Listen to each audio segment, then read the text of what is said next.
Okay, Telugu రాష్ట్ర ప్రజలు అందరూ 2025 9 నెంబర్ వస్తుంది. మంచి నంబర్ అది. ఈ నంబర్లో తెలుగు ప్రజలందరూ కూడా సుఖ సంతోషాలతో ఆయురారోగ్యాలతో ఉన్నత స్థానంలోకి వెళ్ళాలని మనస్ఫూర్తిగా కోరుకుంటూ అభినందనలు, శుభాకాంక్షలు. Thank you. 2024వ సంవత్సరం అందరికీ గుర్తుండిపోతుంది. ఎందుకంటే రాష్ట్రంలో ఎవరూ ఊహించని పరిణామాలు చోటు చేసుకున్నాయి. తలకిందులైన రాజకీయ నాయకుల ఆలోచనలు, ఎన్నికల్లో జగన్కు కోలుకోలేని దెబ్బ, అధికారంలోకి కూటమి ప్రభుత్వం, రాజధానికి అభివృద్ధి బాటలు, తిరుపతి లడ్డూ వివాదం, రెడ్ బుక్ రాజ్యాంగం, జగన్ వైఎస్ షర్మిల ఆస్తుల వివాదం, Kakinada port seize the ship, మాజీ ప్రధాని మన్మోహన్ సింగ్ మరణం, ఇలా ఒకటేంటి అనేకం. అందుకే 2024వ సంవత్సరం అందరికీ గుర్తుండిపోతుంది. ఆంధ్రప్రదేశ్ రాజకీయాలను 2024వ సంవత్సరం మలుపు తిప్పేసింది. 5 ఏళ్ల అధికారంలో ఉన్న వైసీపీ అధికారాన్ని కోల్పోయింది. 2019లో 151 సీట్లు దక్కించుకున్న వైసీపీ ఈ ఎన్నికల్లో ఎవరు ఊహించిన విధంగా కేవలం 11 అసెంబ్లీ స్థానాలకే పరిమితమైంది. గత ఎన్నికల్లో 23 స్థానాలకే పరిమితమైన తెలుగుదేశం పార్టీ ఈ ఎన్నికల్లో 144 స్థానాలు గెలిచింది. బీజేపీ జనసేనలతో కలిసి టీడీపీ ప్రభుత్వాన్ని ఏర్పాటు చేసింది. మొత్తంగా చూసుకుంటే కూటమికి 164 స్థానాలు కట్టబెట్టారు ఏపీ ప్రజలు. దీనికి తోడు కేంద్రంలో ఎన్డీఏ ప్రభుత్వం అధికారంలో ఉండడంతో అమరావతి నిర్మాణ పనుల్లో వేగం పెరిగింది. 2024 జూన్ 6న ఆంధ్రప్రదేశ్ రాష్ట్ర ముఖ్యమంత్రిగా నారా చంద్రబాబు నాయుడు ప్రమాణ స్వీకారం చేశారు. చంద్రబాబు కేబినెట్లో పవన్ కళ్యాణ్ డిప్యూటీ సీఎం అయ్యారు. త్వరలోనే నాగబాబుకు కూడా కేబినెట్లో చోటు దక్కనుంది. 2024 ఎన్నికల్లో పోటీ చేసిన జనసేన 21 అసెంబ్లీ, 2 ఎంపీ స్థానాల్లో గెలిచింది. పోటీ చేసిన అన్ని స్థానాల్లో గెలిచి రికార్డు క్రియేట్ చేసింది జనసేన. పార్టీ ఏర్పాటు చేసిన తర్వాత తొలిసారి పవన్ కళ్యాణ్ అసెంబ్లీలో అడుగుపెట్టారు. టీడీపీ, బీజేపీతో కలిసి కూటమి ఏర్పాటు చేయడంలో ఆయన కీలక పాత్ర పోషించారు. దీంతో ఎన్డీఏ సమావేశంలో పవన్ కళ్యాణ్ను తుఫాన్తో పోల్చారు ప్రధాని నరేంద్ర మోదీ. మహారాష్ట్ర ఎన్నికల సమయంలో కూడా ప్రచారం చేయాలని కేంద్ర హోంశాఖ మంత్రి అమిత్ షా పవన్ కళ్యాణ్ను కోరడంతో ఆయన ఆహ్వానం మేరకు మహారాష్ట్రలో తెలుగు ఓటర్లు ఎక్కువగా ఉండే నియోజకవర్గాల్లో పవన్ ప్రచారం చేశారు. పవన్ కళ్యాణ్ ప్రచారం చేసిన నియోజకవర్గాల్లో ఎన్డీఏ కూటమి అభ్యర్థులు విజయం సాధించారు. దీంతో జాతీయ స్థాయిలో ఆ పార్టీకి మరింత గుర్తింపు తెచ్చింది. 2024 సంవత్సరం గూగుల్లో ఎక్కువగా సెర్చ్ చేసిన వ్యక్తుల జాబితాలో పవన్ కళ్యాణ్ టాప్ 5లో నిలిచారు. అందరికీ నమస్కారం. తెలుగు ప్రజలందరికీ నూతన సంవత్సర మరియు సంక్రాంతి శుభాకాంక్షలు తెలియజేస్తున్నాను. అందరూ ఆయురారోగ్య ఐశ్వర్యాలతో సంతోషంగా ఉండాలని, అందరూ కూడా ఈ కొత్త సంవత్సరంలో కొత్త మంచి వార్తలు వింటూ అందరూ ఆనందంగా ఉండాలని మనస్ఫూర్తిగా కోరుకుంటున్నాను. Thank you. నమస్కారం. మరి తెలుగు రాష్ట్ర ప్రజలకు, నంబర్ 1 ఛానల్ ప్రేక్షకులకు ప్రతి ఒక్కరికి నూతన సంవత్సర శుభాకాంక్షలు, అదేవిధంగా సంక్రాంతి పండుగ శుభాకాంక్షలు కూడా తెలియజేస్తూ థ్యాంక్ యూ వెరీ మచ్. అందరికీ నమస్కారం. నంబర్ 1 న్యూస్ ఛానల్ ప్రేక్షకులకు, యాజమాన్యానికి, సిబ్బందికి నూతన సంవత్సరం మరియు సంక్రాంతి శుభాకాంక్షలు తెలియజేస్తూ, వచ్చే సంవత్సరం అన్ని కూడా వాళ్ళ అనుకున్న కోరికలన్నీ కూడా నెరవేరాలి, అందరూ సంతోషంగా ఉండాలని చెప్పి ఆకాంక్షిస్తూ తెలంగాణ, ఆంధ్రప్రదేశ్, ప్రపంచంలో తెలుగువారు ఎక్కడున్నా కానీ ప్రతి ఒక్కరికి నా హృదయపూర్వక నూతన సంవత్సర శుభాకాంక్షలు. నెంబర్ 1 ఛానల్ ప్రేక్షకులకి, యాజమాన్యానికి, సిబ్బందికి, అలాగే తెలుగు ప్రజలందరూ కూడా నూతన సంవత్సర శుభాకాంక్షలు. ఈ నూతన సంవత్సరం ఆ భగవంతుని ఆశీస్సులతో మనందరి జీవితాల్లో కొత్త వెలుగులు రావాలని, అందరికీ కూడా మంచి జరగాలని హృదయపూర్వకంగా కోరుకుంటూ మీ అందరికీ కూడా నూతన సంవత్సర శుభాకాంక్షలు తెలియజేస్తాం. 2024 నుంచి 2025లోకి వెళుతున్న సందర్భంగా ఈరోజు అందరూ సుఖ సంతోషాలతో మా తెలుగుదేశం పార్టీని గెలిపించిన ప్రజలందరికీ కూడా ముందుగా ఆంధ్రప్రదేశ్ ప్రజలందరికీ కూడా ధన్యవాదాలు తెలియజేస్తూ, ఏ విషయం వచ్చినా ప్రతి విషయాన్ని నిలబడే మన నాయకులు చంద్రబాబు గారు, లోకేష్ గారు, అట్లాగే కూటమి సభ్యులు పవన్ కళ్యాణ్ గారు, పురంధేశ్వరి గారు అందరూ కూడా కొత్త సంవత్సరంలో ఇంకా బాగా పరిపాలిస్తారని మేమంతా ఆశిస్తూ వాళ్ళ నాయకత్వంలో మేము ముందుకు నడుస్తున్నాం. అట్లాగే నూతన సంవత్సరం సంక్రాంతి శుభాకాంక్షలు తెలుగు ప్రజలు ఎక్కడున్నా కానీ ప్రతి ఒక్క తెలుగు ప్రజలకి ధన్యవాదాలు తెలియజేస్తూ ఇది చరిత్రలో మర్చిపోయిన రోజుగా సంవత్సరంగా 2024ను చేసినందుకు ప్రజలందరూ, తెలుగు ప్రజలందరికీ మళ్ళీ ఒకసారి 2025లోకి వెళ్తున్నందుకు నూతన సంవత్సర శుభాకాంక్షలు తెలియజేస్తున్నాం. అట్లాగే సంక్రాంతికి కూడా సంక్రాంతి కూడా త్వరలో 15 రోజులు ఉన్నాయి కాబట్టి అది తెలుగు ప్రజల ప్రముఖమైన పండుగ కాబట్టి దానికి ఎటువంటి పరిస్థితులు దానికి కూడా అందరికీ శుభాకాంక్షలు చేసి అందరూ సుఖ సంతోషాలతో ఉండాలని చెప్పి మనస్ఫూర్తిగా ఆయురారోగ్యాలతో ఉండాలని మనస్ఫూర్తిగా కోరుకుంటూ, అట్లాగే నెంబర్ 1 న్యూస్ వారు వచ్చి తీసుకున్నందుకు నెంబర్ 1 న్యూస్ యాజమాన్యానికి అట్లాగే వారి మిగతా అందరికీ కూడా నూతన సంవత్సర శుభాకాంక్షలు తెలియజేస్తాను. నా పేరు Chandramouli, CITU Jagadamba zone general సెక్రటరీని. ఓటీటీఈ రంగంలో అడుగు పెడుతున్న నెంబర్ 1 న్యూస్ ఛానళ్లకు సంక్రాంతి మరియు నూతన సంవత్సర శుభాకాంక్షలు. ఎన్డీఏ కూటమిలో టీడీపీ కీలక భాగస్వామిగా మారింది. దీంతో ఆంధ్రప్రదేశ్ రాజధాని నిర్మాణానికి కేంద్రం నుంచి భారీగా నిధులు వస్తున్నాయి. మరోవైపు పోలవరం ప్రాజెక్టు నిర్మాణం కోసం కేంద్ర ప్రభుత్వం ఈ ఏడాదిలో 2348 కోట్లను విడుదల చేసింది. 2026 అక్టోబర్ నాటికి నీటిని నిల్వ చేసేలా ప్రణాళికలు సిద్ధం చేస్తున్నారు సీఎం చంద్రబాబు. అసెంబ్లీ ఎన్నికల్లో కూటమి ప్రభుత్వానికి భారీ మెజార్టీ రావడంతో ఈవీఎంలపై వైసీపీ నాయకులు అనుమానం వ్యక్తం చేశారు. అధికారానికి దూరం కావడంతో వైసీపీ నాయకులు ఆ పార్టీని వీడుతున్నారు. ఇప్పటికే అనేక మంది వైసీపీ నేతలు వైసీపీని వీడి టీడీపీలో చేరారు. మరికొందరు జనసేనలోకి వెళ్లారు. మరికొందరు నాయకులు కూడా పార్టీని వీడతారనే ప్రచారం కూడా సాగుతోంది. ఈ నేపథ్యంలో పార్టీని బలోపేతం చేసేందుకు వైఎస్ జగన్ ప్రత్యేకమైనటువంటి రూట్ మ్యాప్ సిద్ధం చేసుకున్నారు. 2025 సంక్రాంతి తర్వాత నుంచి జిల్లాల వారీగా పర్యటించనున్నారు జగన్. వైఎస్ జగన్ ముఖ్యమంత్రిగా ఉన్న సమయంలో టీడీపీ జాతీయ ప్రధాన కార్యదర్శి నారా లోకేష్ యువగలం పాదయాత్ర నిర్వహించారు. ఈ సమయంలో నిబంధనలకు విరుద్ధంగా వ్యవహరించిన అధికారుల పేర్లను రెడ్ బుక్లో రాసుకుంటున్నానని లోకేష్ తెలిపారు. కూటమి ప్రభుత్వం అధికారంలోకి వచ్చిన తర్వాత తప్పు చేసిన వైసీపీ నాయకులపై వరుసగా కేసులు నమోదయ్యాయి. రాష్ట్రంలో లోకేష్ రెడ్ బుక్ రాజ్యాంగం నడుస్తుందని, వైసీపీ సోషల్ మీడియా యాక్టివిస్టులపై కూడా కేసులు పెట్టి వేధిస్తున్నారని వైసీపీ ఆరోపించింది. నెంబర్ 1 న్యూస్ ఛానల్ ప్రేక్షకులకు హృదయపూర్వకమైన నూతన సంవత్సర శుభాకాంక్షలు. నెంబర్ 1 న్యూస్ ఛానల్ ఈ నూతన సంవత్సరంలో దినదిన ప్రవర్ధమానంగా పెరిగి చక్కని ప్రజా ఉపయోగకరమైనటువంటి వార్తలను ప్రజలకు అందించాలని మనస్ఫూర్తిగా కోరుకుంటున్నాను.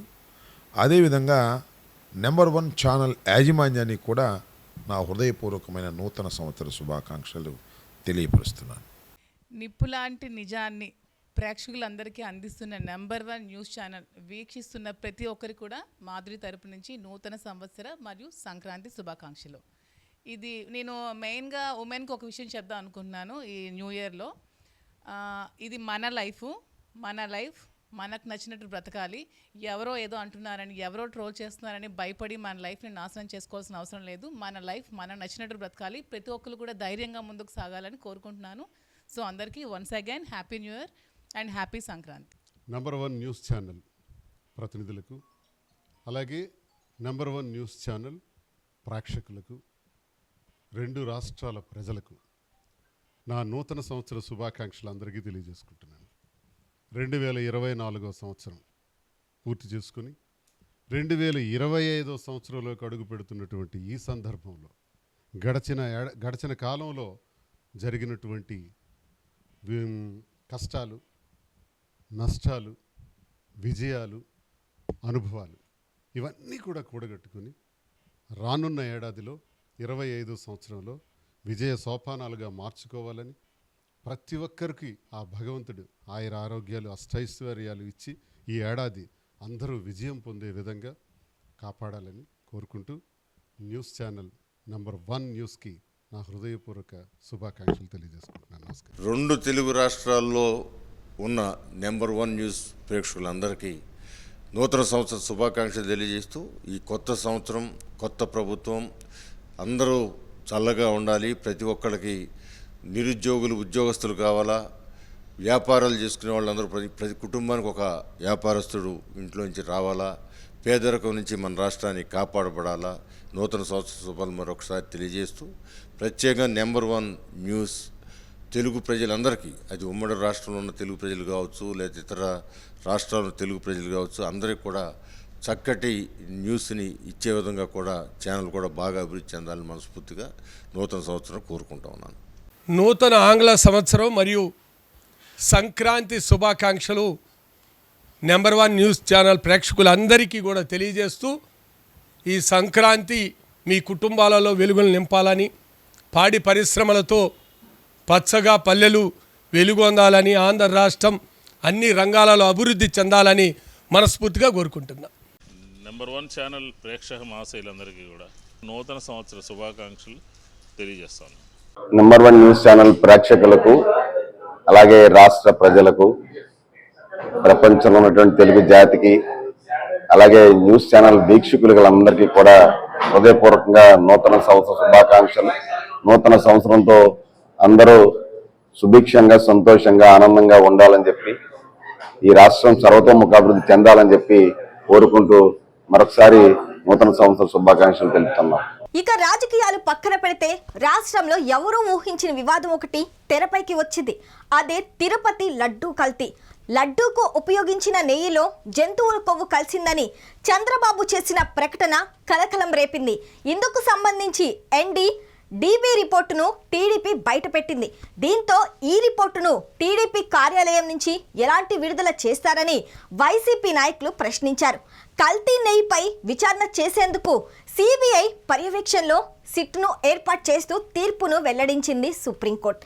తిరుపతి లడ్డూ తయారీకి కల్తీ నెయ్యి వాడినందుకు పవన్ కళ్యాణ్ 11 రోజుల పాటు ప్రాయశ్చిత దీక్ష చేశారు. కల్తీ నెయ్యి వివాదంపై కూటమి ప్రభుత్వం రాజకీయ కక్షతో తమపై ఆరోపణలు చేసిందని వైసీపీ ఆరోపించింది. ఇక మరో వివాదం ఏంటంటే జగన్ షర్మిల ఆస్తుల వివాదం. Saraswati power and industries private limited కంపెనీలో వాటాల బదిలీకు నేషనల్ కంపెనీస్ లా ట్రిబ్యునల్లో జగన్, ఆయన భార్య వైఎస్ భారతి పిటిషన్ దాఖలు చేశారు. ఈ కంపెనీలోని వాటాలను అక్రమంగా తన తల్లి వైఎస్ విజయమ్మ పేరు మీదకి బదిలీ చేశారని ఆ పిటిషన్లో పేర్కొన్నారు. దీనిపై షర్మిల మండిపడ్డారు. ప్రతి కుటుంబంలో ఉండే గొడవలేనని, జగన్ చేసిన వ్యాఖ్యలపై షర్మిల ఆగ్రహం వ్యక్తం చేశారు. ప్రతి ఇంట్లో ఉండే గొడవలే అయితే తల్లిపై ఎవరైనా కేసు వేస్తారా అని ఆమె ప్రశ్నించారు. ఇక ప్రస్తుతం హాట్ టాపిక్ గా నడుస్తున్న మరో అంశం సీజ్ ద షిప్. కాకినాడ పోర్టులో నుంచి అక్రమంగా రేషన్ బియ్యం తరలిస్తున్న స్టెల్లా నౌకను సీజ్ చేశారు అధికారులు. కాకినాడ పోర్టు నుంచి ఆఫ్రికాకు బియ్యం తరలిస్తున్న నౌకను పవన్ కళ్యాణ్ పరిశీలించారు. బియ్యం అక్రమంగా తరలిస్తుంటే అధికారులు ఏం చేస్తున్నారని ఆయన ప్రశ్నించారు. సీజ్ ద షిప్ అని అధికారులను ఆదేశించారు పవన్. రేషన్ బియ్యం అక్రమ రవాణాకు అడ్డుకట్ట వేసేందుకు రాష్ట్ర ప్రభుత్వం సిట్ ఏర్పాటు చేసింది. ఇక ఈ సంవత్సరంలో విచారకరమైన విషయం ఏంటంటే మాజీ ప్రధాని మన్మోహన్ సింగ్ మరణం. మన్మోహన్ సింగ్ ఆర్థిక సంస్కరణల రూపశిల్పి. ఆయన అనేక పదవుల్లో బాధ్యతలు చేపట్టి మంచి గుర్తింపు తెచ్చుకున్నారు. మన్మోహన్ సింగ్ అనేక విప్లవాత్మక మార్పులు తీసుకువచ్చి దేశ ఆర్థిక స్థితిగతిని మార్చేశారు. ప్రజాసేవకునిగా, మచ్చలేని నాయకుడిగా మన్మోహన్ సింగ్ పేరు పొందారు. రాజకీయాల్లో ఇలా అనేకమైన ఊహించని పరిణామాలు, ఎన్నికల గెలుపోటములు, ఎదురు దెబ్బలు, ఆస్తుల వివాదాలు, అక్రమ తరలింపులు, ముఖ్య నేతల మరణాలు, ఎవరు ఊహించిన విధంగా ప్రజలు ఆశ్చర్యపోయే విషయాలతో 2024వ సంవత్సరం ఇలా ముగిసింది. మరి 25వ సంవత్సరం ఎలా ప్రారంభమవుతుందో, ఎలా ముగుస్తుందో వేచి చూడాలి. ఇక మరిన్ని లేటెస్ట్ అప్డేట్స్ కోసం చూస్తూనే ఉండండి నెంబర్ 1 న్యూస్. సామాన్యుడి చేతిలో సామాజిక అస్త్రం. ఆంధ్రప్రదేశ్ మరియు తెలంగాణ అంటే ఉభయ తెలుగు రాష్ట్రాల ప్రజలందరికీ కూడా న్యూ ఇయర్ శుభాకాంక్షలు తెలియజేస్తున్నాము. కుటుంబ ప్రభుత్వం తరపున, అలానే జనసేన పార్టీ తరపున, వీర మహిళా విభాగం నుంచి వారందరికీ కూడా శుభాకాంక్షలు తెలియజేయడం జరిగింది. ప్రతి ఒక్కళ్ళు కూడా ఆనందంతో ఉండాలని, కుటుంబ ప్రభుత్వం యొక్క పాలనతో ప్రతి ఒక్కళ్ళు కూడా సంతోషంతో, అలానే అభివృద్ధి ప్లస్ పథకాలు ఏదైతే కుటుంబ ప్రభుత్వం అమలు చేస్తుందో వాటన్నిటితో కూడా ప్రజలందరూ కూడా చాలా సంతోషంగా ఉండాలని చెప్పని మనస్ఫూర్తిగా కోరుకుంటున్నాం. యూఎస్ అందరికి కూడా నూతన సంవత్సరం మరియు సంక్రాంతి శుభాకాంక్షలు తెలియజేస్తా ఉన్నాను. మన నెంబర్ 1 న్యూస్ ఎప్పుడు కూడా మంచి మంచి న్యూస్ చేస్తూ ప్రజలకి, ప్రభుత్వానికి వారధిగా ఉంటూ ఎంతో మంది ప్రజల యొక్క హృదయాలను గెలుచుకోవాలని, ఇంకా మంచి స్థాయిలో కూడా మన యొక్క న్యూస్ ఛానల్ ఉండాలని మనస్ఫూర్తిగా కోరుకుంటున్నాను. అదేవిధంగా మన ఛానల్ ద్వారా ప్రజలందరికీ కూడా మంచి మంచి విషయాలు, అదేవిధంగా చాలా రకాలుగా ఉపయోగపడాలని మనస్ఫూర్తిగా కోరుకుంటూ, నేను మీ మిరియాల శిరీషాదేవి, రంపచోడవరం నియోజకవర్గ ఎమ్మెల్యే. ప్రపంచంలో ఎక్కడున్న తెలుగు ప్రజలందరికీ కూడా నెంబర్ 1 ఛానల్ ద్వారా ఆంగ్ల నామ నూతన సంవత్సర శుభాకాంక్షలు తెలియజేస్తున్నాను. సంక్రాంతి పండగ, నూతన సంవత్సరం మన తెలుగు ప్రజలందరూ కూడా పంటలు ఇంటికి వచ్చి కుటుంబం మొత్తం కూడా శోభాయమానంగా ఈ యొక్క నూతన సంవత్సరం ప్లస్ సంక్రాంతి పండగ వాతావరణం జరుపుకుంటాం. ఈ 2025 ఎన్డీఏ కూటమి ఆధ్వర్యంలో ఆంధ్రప్రదేశ్ మరింత అభివృద్ధి చెందాలని చెప్పి, దేశ అభివృద్ధి పదంలో నడవడానికి ఆంధ్రప్రదేశ్ అగ్రగామిగా ఉండాలని చెప్పి కోరుకుంటూ తెలుగు ప్రజలందరూ కూడా మరోసారి నూతన సంవత్సర శుభాకాంక్షలు. నెంబర్ 1 న్యూస్ ఛానల్ యాజమాన్యానికి, సిబ్బందికి మరియు విశాఖపట్నం ప్రజలకు మరియు రాష్ట్ర ప్రజలందరికీ కూడా నూతన సంవత్సర మరియు సంక్రాంతి శుభాకాంక్షలు. ఈ సంవత్సరం అందరి జీవితాలు వెలుగు నింపాలని, దినదినాభివృద్ధి జరిగే విధంగా దేవుని యొక్క ఆశీస్సులు ఉండాలని మనస్ఫూర్తిగా కోరుకుంటూ మీ వంశీకృష్ణ, ఎమ్మెల్యే, విశాఖపట్నం సౌత్. ఆంధ్ర రాష్ట్ర ప్రజలకు, తెలంగాణ రాష్ట్ర ప్రజలకు పేరు పేరున 2025 సంవత్సర నూతన సంవత్సర శుభాకాంక్షలు మరియు సంక్రాంతి శుభాకాంక్షలు తెలుపుతా ఉన్నా. ముఖ్యంగా రాబోయేటువంటి సంవత్సరం ప్రతి ఒక్కరి సంకల్పం పూర్తి కావాలని, రాష్ట్రం మరింత అభివృద్ధి చెందుతూ ప్రజల ఆకాంక్ష మేరకు ప్రభుత్వాలు అన్ని విధాలు కూడా సహాయ సహకారాలు అందిస్తూ ఈ రాష్ట్రం మరింత అభివృద్ధి చెందేటువంటి విధంగా ఇక్కడ ఉన్నటువంటి ప్రజానికానికి అవసరమైనటువంటి అన్ని సంక్షేమ అభివృద్ధి కార్యక్రమాలు పూర్తి కావాలని చెప్పి మనస్ఫూర్తిగా కోరుకుంటూ మరొకసారి ఉభయ రాష్ట్రాలకు నూతన సంవత్సరం మరియు సంక్రాంతి శుభాకాంక్షలు.